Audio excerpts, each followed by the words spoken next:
Thank you so much, Toastmaster Graham. Welcome everyone. It's lovely to see you here.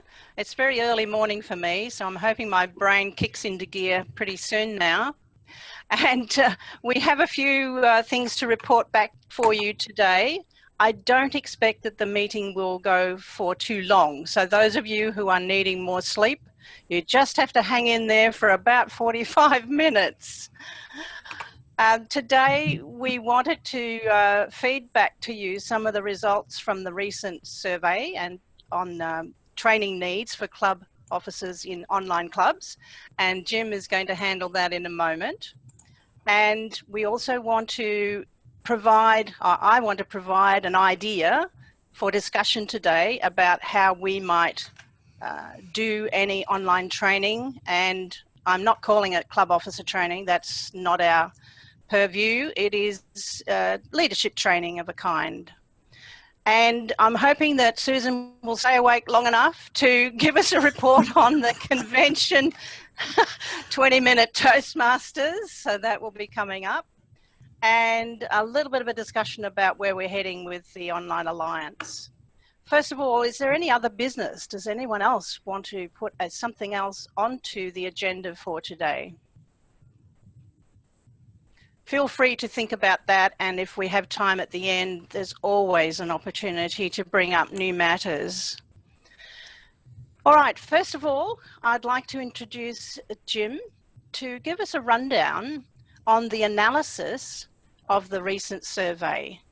Jim, if you'd like to share your screen with the slides, that would be awesome. That's what I'll do right now. Fill in the background for you. The action team consists of myself, Jim, Michelle Alba-Lim, Fabiola Cleoffa, and Lois Margolin.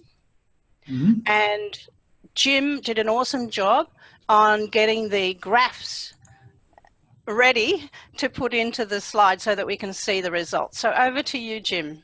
Okay, can everybody see the first opening slide of the presentation on my desktop? Yes. I certainly can. Great. Okay. Well, as she said, back in beginning of August, we sent out a survey. Some of us reviewed the survey first and we made a few changes to it. And the survey was to find out what training needs or desires the officers of all the various online clubs really wanted. So we'll call it leadership training, as Carol said, not club officer training. I'm going to have to keep moving the little, let me see. Trying to move the little icons and you're just clicking on the slide should do it, Jim. I've found No, I'm trying to the avatars. I'm closing up the avatars so they're not covering up my view of the slide.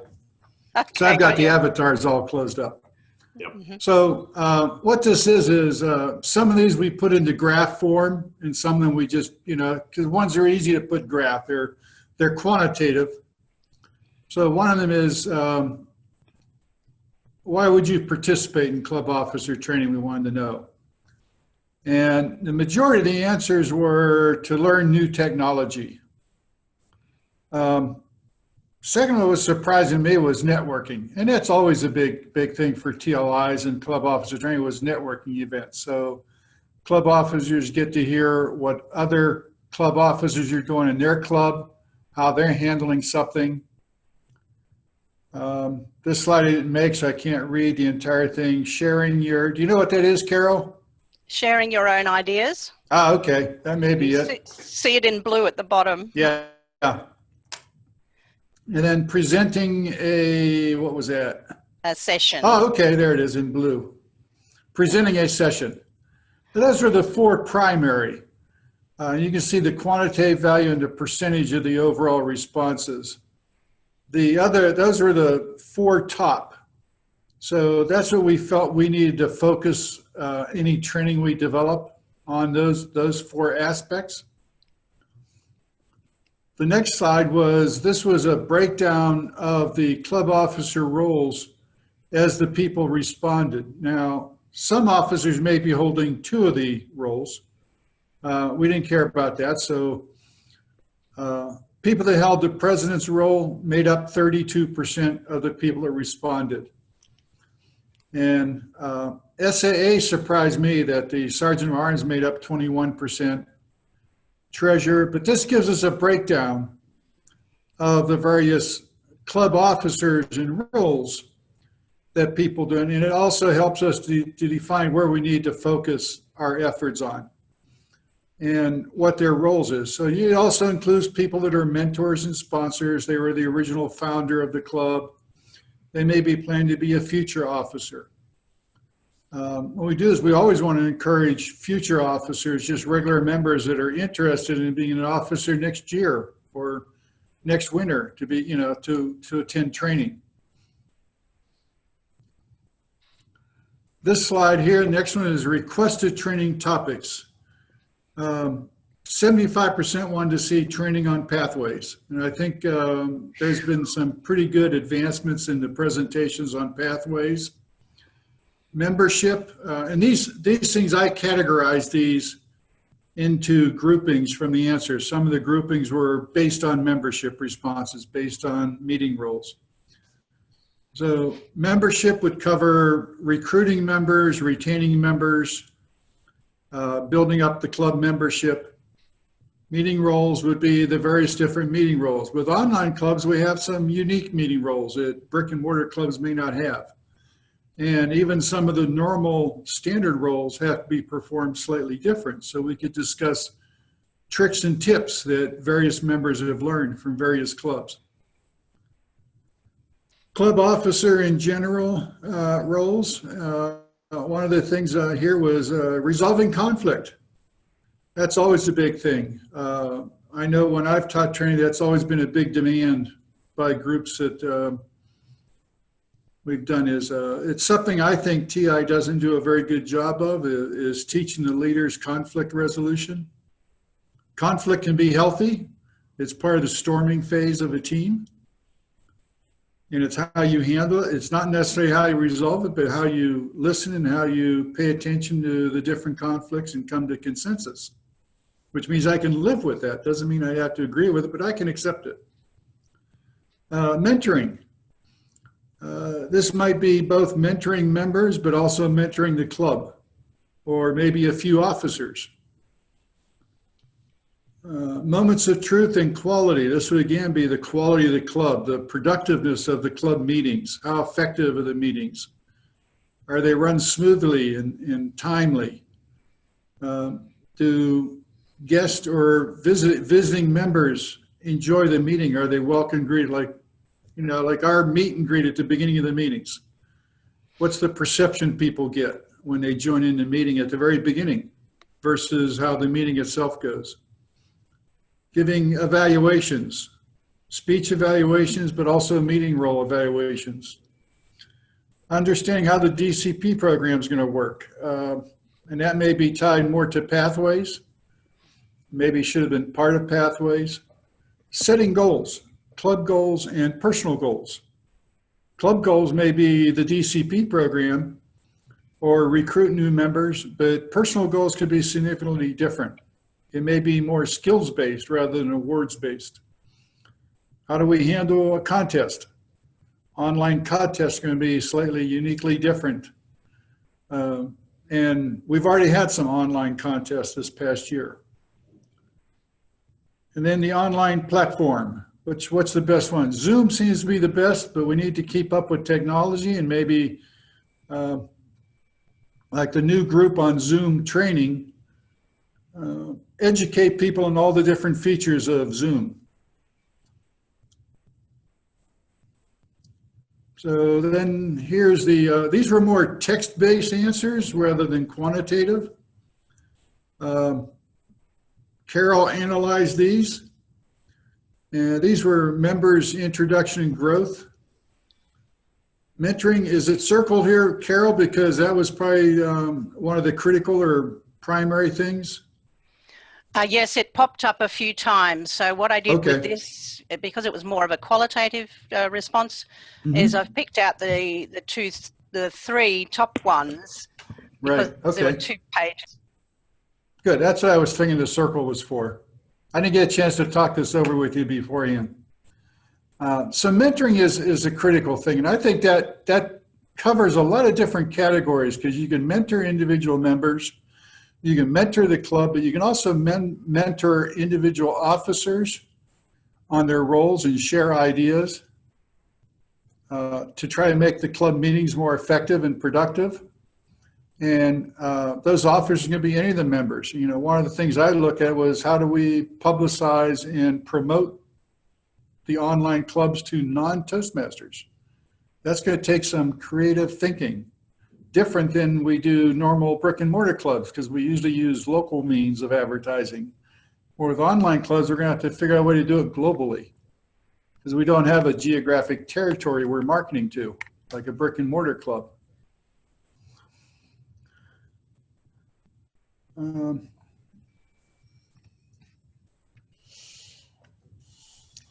This next slide is the primary thing Carol's got marked here was preparing for pathways.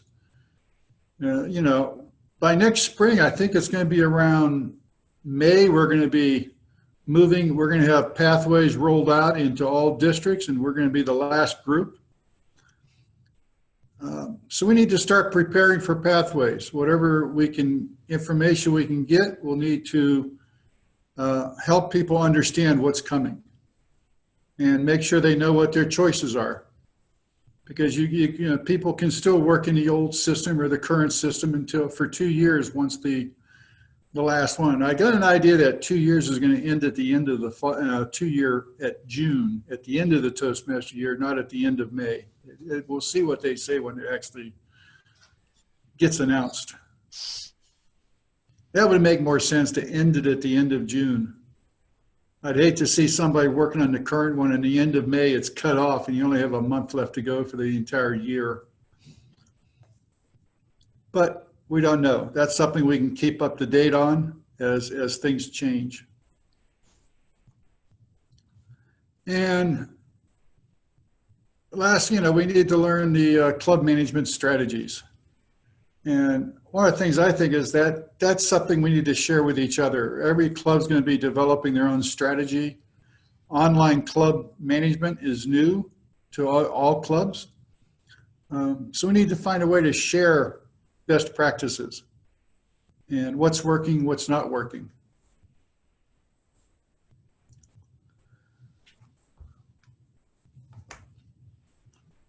And I'll just let you read through these. This was a list, what, 24 responses. And this is still part of the same thing, 24 responses, right? The same list. This one, Jim, is about the major lesson learned. Oh, okay, yeah, I see it in the title. I'm sorry. Again, I get a chance to look these over ahead of time. So lessons learned was, yeah, we need to learn how to do the online mentoring system.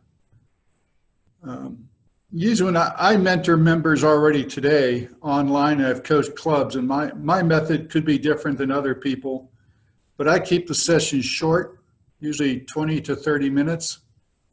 And even when I'm coaching a club online, I coach the officers and members one-on-one. I don't coach the club as a whole. I observe the club, which I'll do with Skype, and then when I have a one-on-one meeting to discuss things, I'll usually use Zoom now. I've got the free version, which actually has a better video quality. And so we'll just have one-on-one meetings at a convenient time. Sometimes those meetings are phone calls, sometimes they're video, which is usually cheaper than a phone call, depending where you're calling from and what you're using.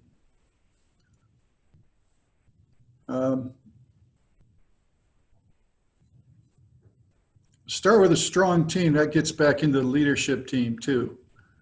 Lessons learned is make sure the club's got a strong leadership team, and that means not just club officer role training, but other leadership skills training. And that could be one of the focus here, like we were talking earlier, was leadership training. That's one of the things my Saturday morning club is focusing on. is leadership training beyond the officer roles, but things like conflict resolution. And they do it in a workshop mode rather than lecture and presentation style. So it's very much hands-on. They're in the process trying to develop worksheets and workbook sheets for teams to work on. We need to develop good communication strategies. Usually a brick and mortar club, you see each other face to face, they do emails. We need to learn out, is there other ways clubs have learned to communicate with online members that may be, slightly different than the brick and mortar clubs? And is it working out better, or are we struggling? Over the past year, what major lessons learned? Is this still the same group? This was Lois's. Yes, same group, yep. Different answers again. Mm-hmm.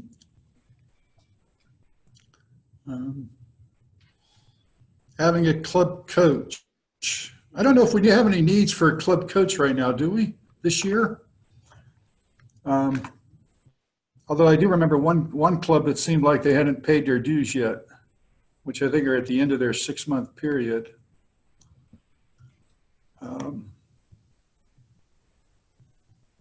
The marketing efforts, yeah, that's something we need to look at, keeping the marketing efforts going. And that's probably both marketing to the members that are existing members to try to keep them. That's member retention. Because we need to market to those members. How do we keep and retain the members we got, but how do we pick up new members?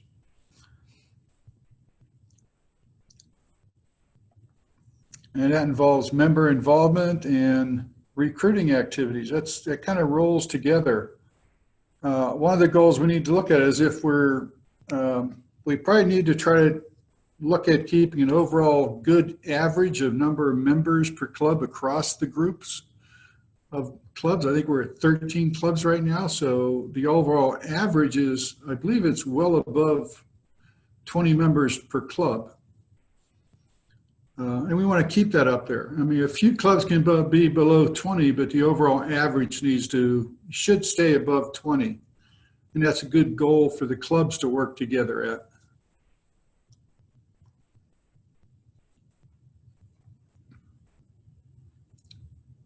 Still more lessons learned. A lot of these comments were completely different from one individual to another, but there were some similarities. There's more here about member involvement. Conflict between club members within the club. That fall under conflict resolution we talked about earlier. Marketing.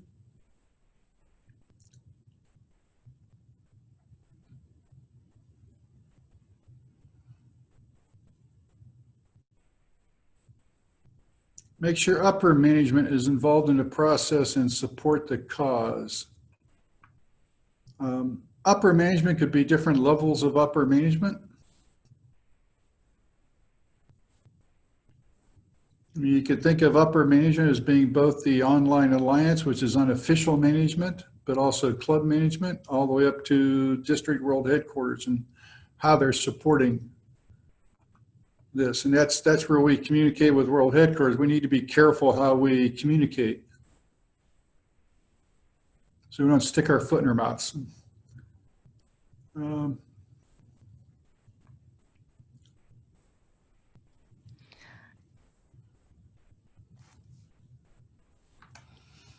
Thank you, Jim. This is just a list of the clubs who answered. Yep. Yeah, that's what I saw that, yeah. Yeah. Yeah, this was a list of the clubs. Thank you for that. And more clubs' names. And this was a screenshot. This looks like the current screenshot of the number of clubs in the division. Oh, and I think we just got another club chartered at the. Yep. Did we just get one club turn their paperwork in at the convention? I think so. That was the Global Trainers Online. Yeah. I think that was the one. Yeah, I think Woody Birds was trying to get it, but I don't know if they got their 20. I thought right before the convention, I thought they had their 20. but they might not have had anybody there who could present the paperwork and get it all put together. So I'll have to find out from them how they're doing on their 20 members. Mm-hmm. And then we've got some new prospective clubs coming along. And this is probably something too, we need to make sure we're trying to keep in touch with these clubs, how they're doing. Are they still all actively trying to build the club, or if some of them have dropped off? Some of them could be a year old. We need to find a way to keep touch with them, how they're progressing. Here's another page of the prospective clubs. And Jim, I wanted to say that I was expecting Brenda to join us today. Is Brenda in the audience? I haven't seen any new people come in. No. Okay. No. I have a question. Go ahead. What is the longest period of time that a prospective club can be a prospective club? I think it's 2 years, but don't quote me on it. I think it's around 2 years. It's 1 year. Is it 1 year? I thought you can get another year extension though. It depends on the status to update with the area director to extend that 1 year. Okay. Yeah, I think it's 2 years max. Yes. Yeah. Because it seems to me that there are some of those that I keep seeing and keep wondering how long is it going to be before they're basically invited to go and do other things. Yeah. Yeah, well, that's why we need to keep in touch with them to see how their efforts are coming along and how close they are to getting the 20. Yeah. Or whether they've given up. Maybe they're still listed there, but they've given up and abandoned. Now, the last one on this page right here, Svetlana's club, that's the Witty Birds, which is a spinoff from, what's the other one? Witty Storytellers. Yep. So this one's a totally open club, so it's open to both new members and existing members. So they're not focusing it as an advanced club. They want to charter as a new club or open community club. And Thank you, that's Jim. the end of the presentation. Thank you very much, Jim. Yeah. I appreciate you walking through our slides, given that you only just received them before the meeting. Yeah. We had a few hitches there, but we worked on this in the background over the last few weeks together. So everyone had a chance to look at them and comment. I would like to find out, though, from the analysis that we've done, are there any comments or questions from people in the audience?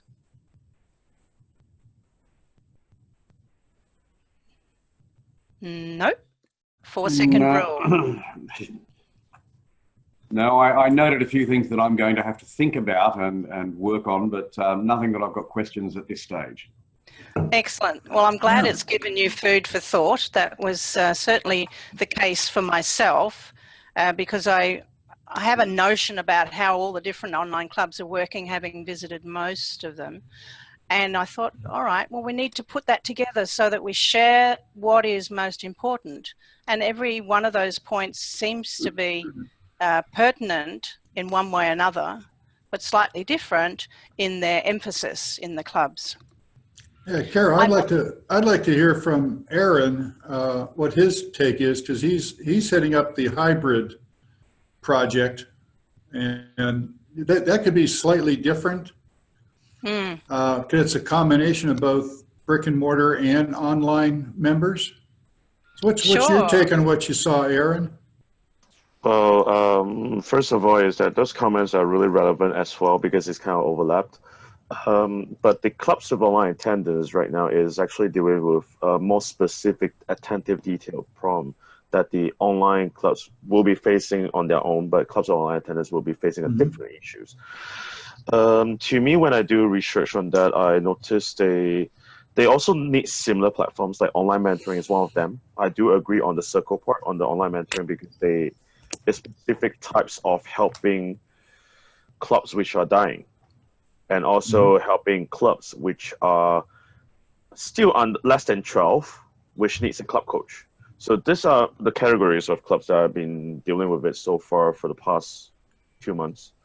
And we also deal with clubs which are healthy, but then what they want is much more cultural exposure, which is also relevant to the research that's been done. So I entirely think it's relevant, but the attentiveness to the details can be slightly off because, let's say, for example, the training. Training for online clubs can be very different from training with, to you guys, it's called hybrid, so club online attendance. So there needs to be some refinement and beta tests to see whether the effectiveness are equivalent. So far, I haven't seen the results to be equivalent so far because at Smart Red Noise, Carol may have been visiting some clubs of online attendance. You will see that the training that they need is far exceeding what the club, what online clubs will be having. So I can give some comments. I can give some ideas and feedbacks later on after the reports have been done. Yeah, thank you. Thank you. I'd suggest, in fact, both Jim and Aaron, that what we're talking about here is something that should perhaps come up at the next meeting, because there are, I mean, I'm a member, as you know, of a number of online-only clubs, but I'm also working with a couple of clubs that are looking to become clubs with online attendance, and there is a completely different set of expectations isn't the word I'm looking for, but yeah, we're facing a different set of problems, and I'd really like us to discuss those as a group, but I think they are completely separate to what we're talking about. So they're not completely separate, but they are sufficiently different that they deserve their own exposure, if that makes sense. So I'd like that to come up perhaps at our next meeting. Yeah, what I was thinking of was we could look at the similarities, because there will be some similarities. And the similarities can overlap, though. I mean, like, I don't mind sharing the ideas on that. Yeah. It's okay. One of the things I'd like to ask too is Mark is online. Usually I see just Mark's picture on the meetings. I was wondering if Mark might have something he wants to say about the presentation. Mark? Hang on 2 seconds. Yeah. Yes, I was just I was wanting to verify that it is 2 years, mates. For a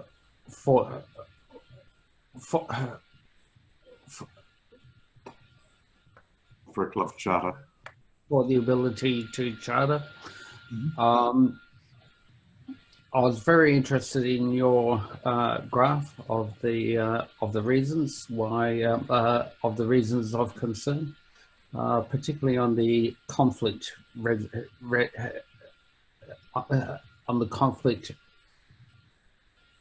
resolution issues. I think that's a very important thing. A very important thing to cover. And I think it's an important thing to be for any new club that is looking to form, or any new organisation that is looking to form, to keep in mind the issues of conflicts or differences of opinion and how those are dealt with. Yeah, thank you. Aaron. I have a question though, but I didn't ask earlier on. I was thinking about this issue. When the polls are done, I actually wish to know the numbers. I want to know, because I only see percentage so far, I want to know how many people have actually participated in this one, because it's relevant in terms of reliability. It also focuses on which specific areas can be done. I saw a list of clubs, but I don't know the number. Oh, there was, on the charts I created, I had both the numbers and percentages. I think for the purpose of those slides, Jim, I chose those that had the percentages, and I know that you have other slides that show actual numbers too. Okay, so, yeah. So in answer to Aaron's question and also to Graham's about posting the results, I think we will include all of those and a little bit more analysis and some points from our meeting today, and then put those up into the Online Alliance group for others to see. Yeah, we could probably put that in just an introductory slide as far as just a single line, like how the total number of respondents. Yeah, that's fine. Yeah. And thank you, Jim. I really value your ability to step in there today. We'll move on so that we can get to other parts now. And I wanted to extrapolate some of that and share with you some ideas for a training model. And I'm just going to share more slides with you. Bear with me. So I'm hoping that you can see the slide now.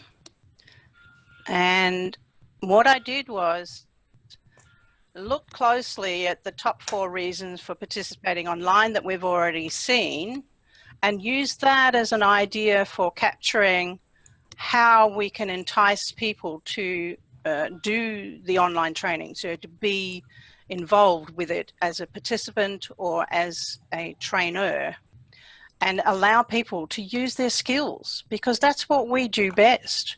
I mean, throughout all the online clubs, we have such a high standard of presentation skills now in Zoom.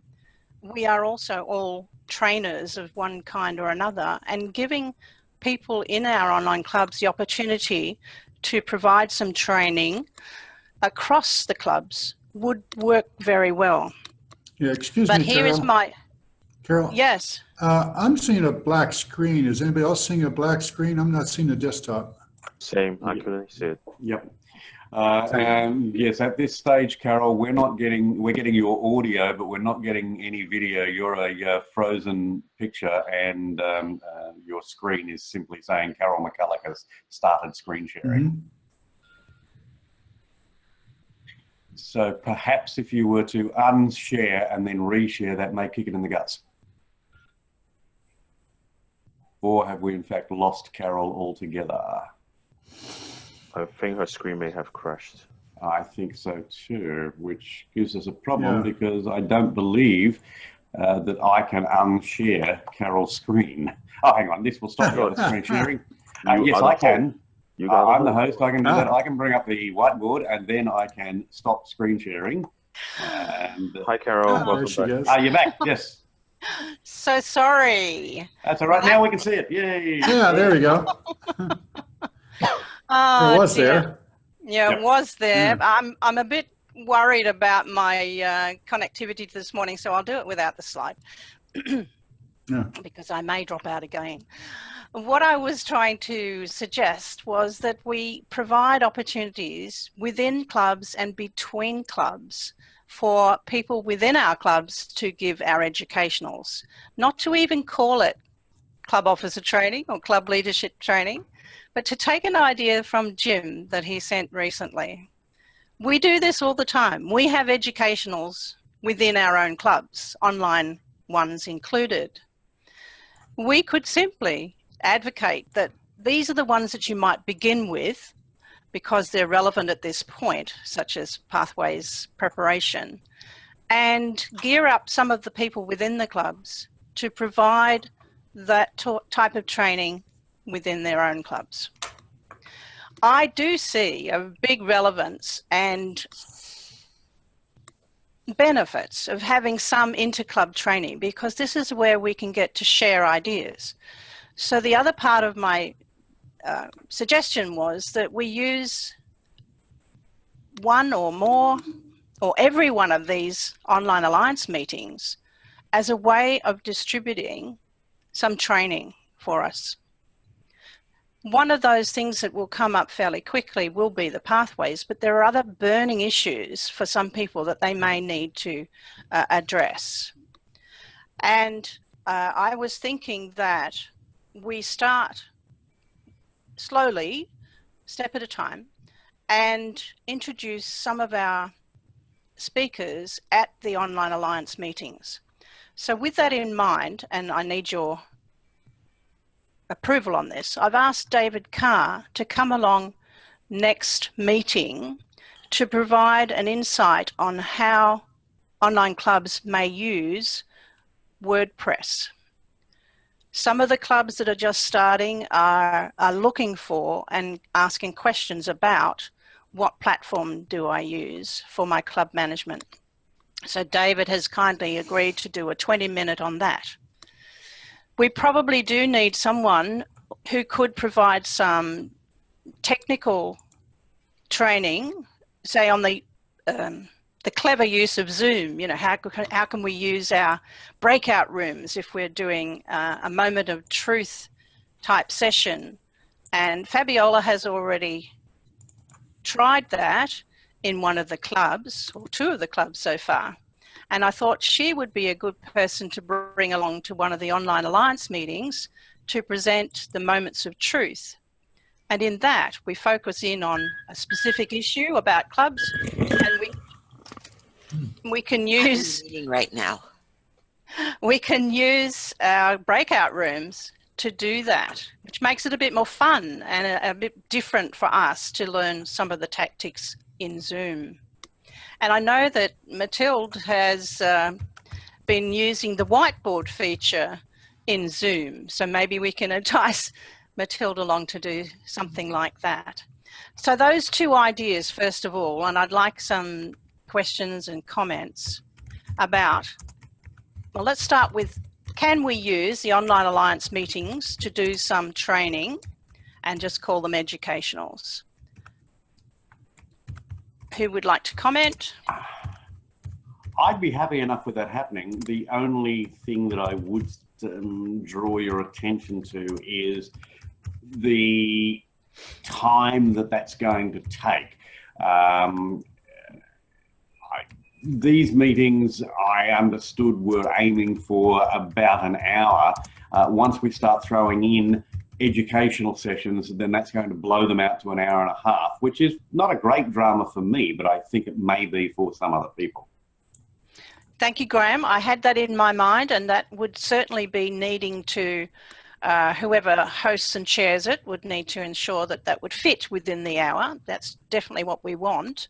And where we want to focus on training, then we leave out some other things.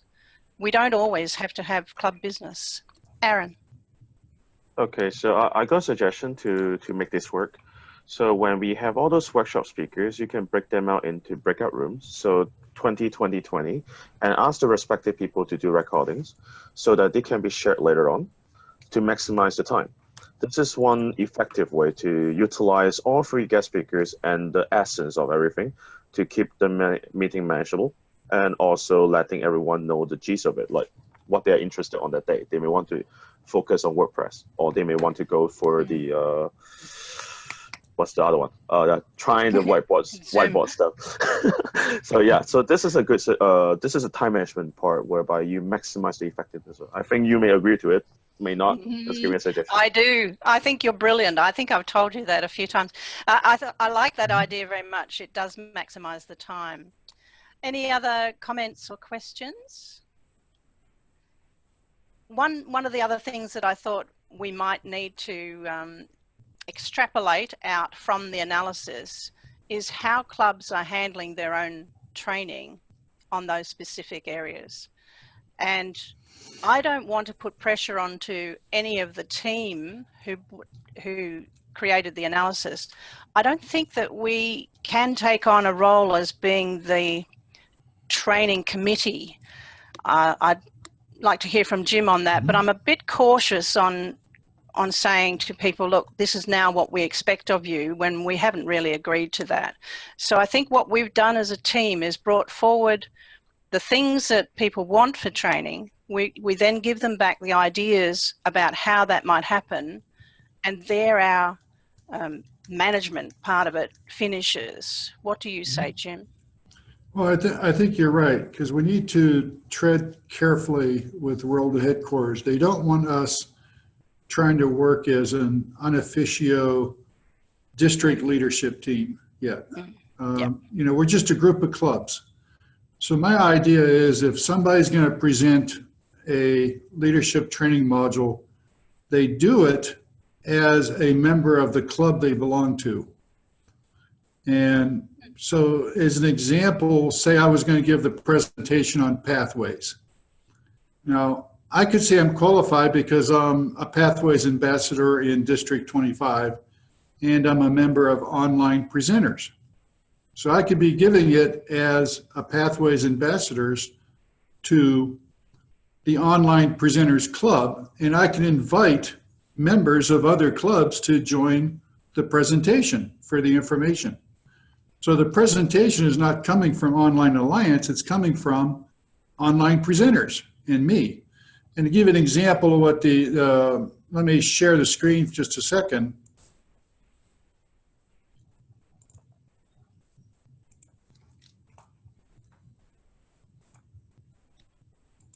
So this is what maybe the title slide would look like.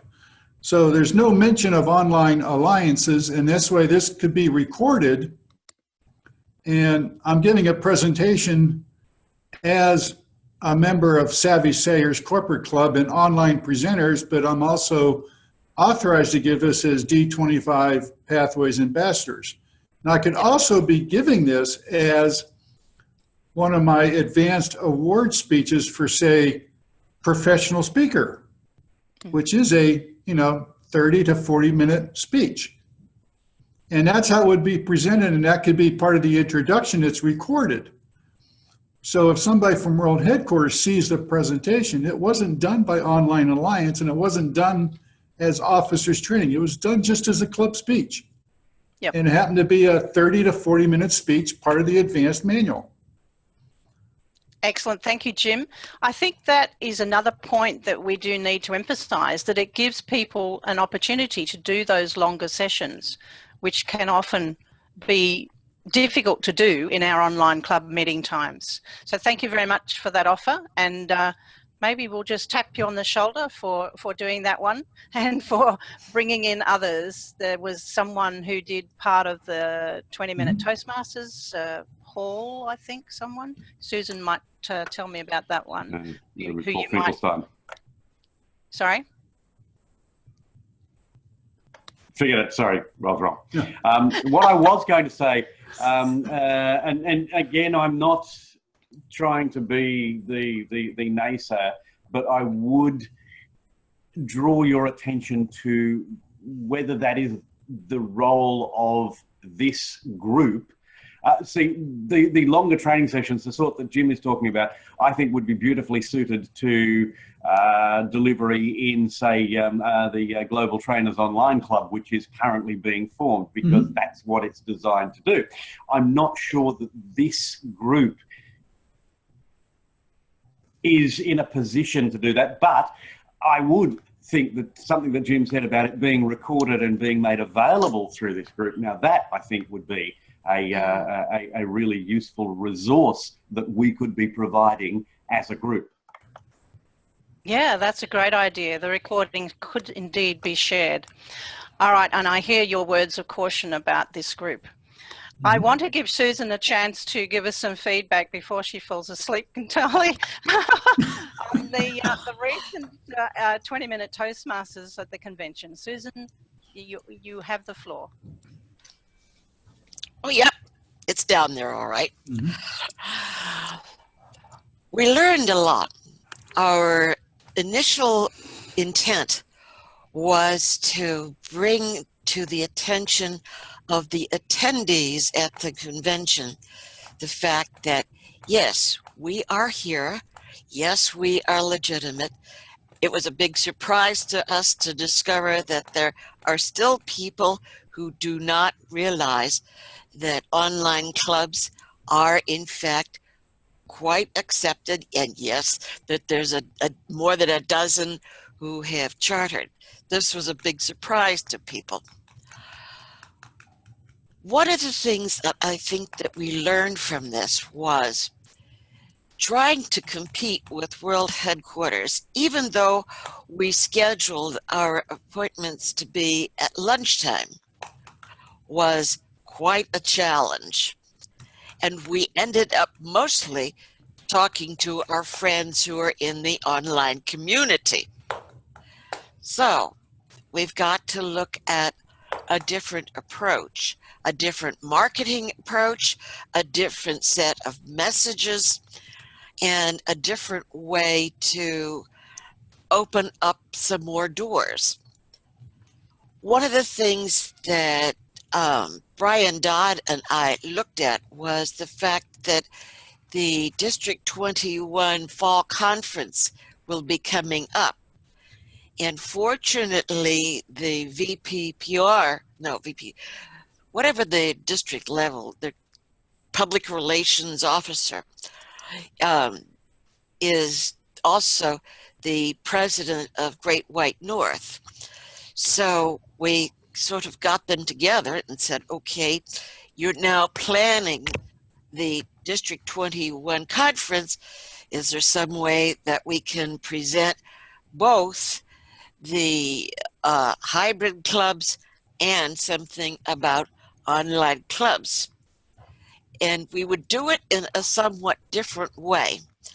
Rather than just having somebody out in a hallway trying to capture people, we're looking at seeing if we can get a separate room where people could come and we wouldn't have to put up with the noise that we put up with.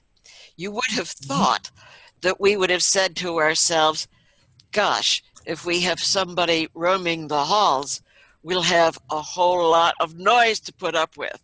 No, we didn't think about that.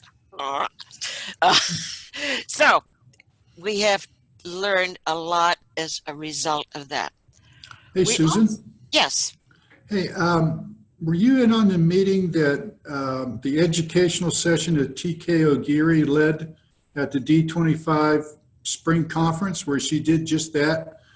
She had an hour-long educational session on the online meetings that she actually had about this many people online on the big screen. I don't remember who was on. Graham, were you part of that? No, I wasn't, but we did something very similar at the district officer training for District 69 at the beginning of this Toastmasters year. And again, it worked really well. We had I was actually in a separate room, and the rest of the officers being trained were in the main meeting room, and we held it that way. I'm just thinking about something that Susan said. I'm thinking that this would be a really good breakout session for most of our districts. Mm-hmm. If we could convince our districts to give us a breakout session at conference, that would be an excellent way of showing off what these clubs can do. Yeah, what was really good was when TK O'Geary coordinated, she had people on live. It was not a pre-recorded. And they were actually talking. People were actually talking to people in the audience. They're in the meeting room. We had about 30 people. And afterwards, there was a lot of talk about online meetings like that. A lot of people never saw Zoom. Mm-hmm. All they'd ever seen is Skype. And so they got a totally different perception of the technology. Thank you, Jim, and thank you, Susan. Susan, did you want to wrap up? Mm-hmm. I want to get Matilda's thoughts because I see her hand up. Marvelous thought bubble over top of her head all the time. Yeah. Matilda. I just wanted to comment that I did a workshop in Berlin at the district conference, and there I had 2 onliners come in, and I was also in there online, not in person. And it was fantastic. We had some people at the conference and we had a separate room, and there were lots of questions. People were very interested in the topic and getting in contact. Thank you, Matilda. My question is, how do we go from, gosh, those guys are doing something different, but I can't do it? How do we move from, gee, that's interesting, to I'm going to join? That's the big question that I think we need to deal with. Thanks, Susan. And I believe that is a question that is most succinctly handled perhaps at a division level or a district level. We tackled, or at least the team that you put together, tackled a really big audience without sanction from WHQ. And I know that there were a few little ruffled feathers, and we need to be careful. But we also need to get the word out, because part of not our mandate, but what we are all here collaborating on is club growth. So we do want to get the word out for people so that they know that it can be done. All right, thank you so much for that report, Susan. And let me come back to, I think the final little bit that I had to say to you today was about the name of this group, the Online Alliance. I know that I've caused confusion by saying that it's the online clubs collaborative network. That's a mouthful. So what I propose is that that becomes the description for the Online Alliance and keep the name Online Alliance. There have been a few little responses to the image that I had posted, or a collection of them, in the Facebook group. So I will get one ready that clearly designates us as the Online Alliance, but that our process, our purpose, and our whole idea of being together as a group is collaborative network. We don't want to send the message that we are trying to be an organisation that stands instead of being undistricted. That's not our intention, and it shall not be as long as I'm part of it. I would now like to see if there's any comments about that process. Do you agree that we keep the name Online Alliance and use Online Clubs Collaborative Network as our descriptor? Just a show of hands would be fine. I think so. I'm happy with that.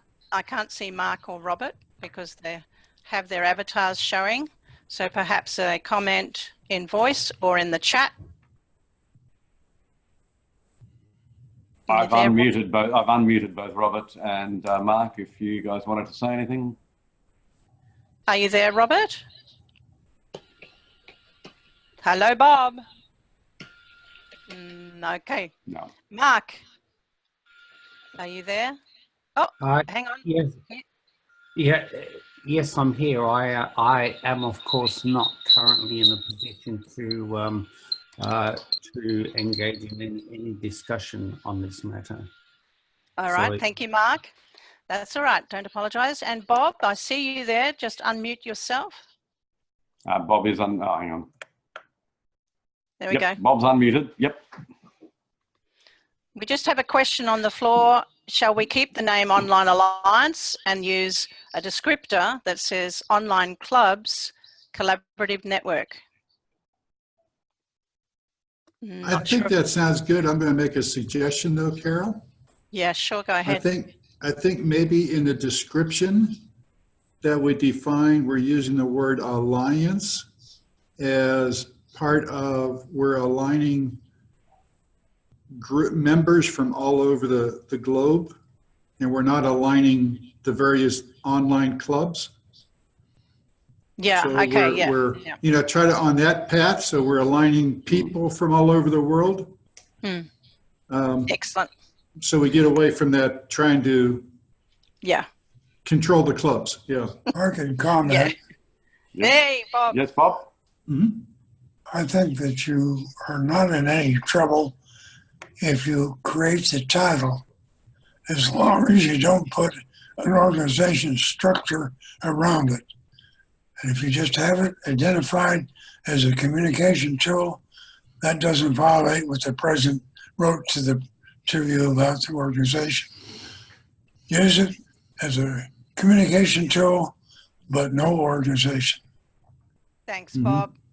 Yep, that's my mandate too. Thank you for that. Before I close up, I wanted to ask Mathilde about the upcoming contest that Witty Birds is going to be doing. Do you want to give a little blurb on that?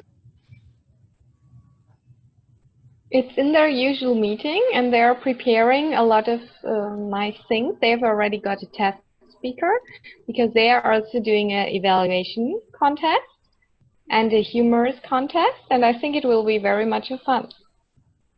Excellent. Thank you. If anyone is interested, they are still looking for helpers from other clubs, for example, as judges or as any other roles you would like to do. And they should contact you? No, William. William, all right. Yeah. And that reminds me, he sent an apology just by text message a little while ago to say that he couldn't attend today. All right. Is there any other business? At that point, I will now hand back to Graham, who will close the meeting.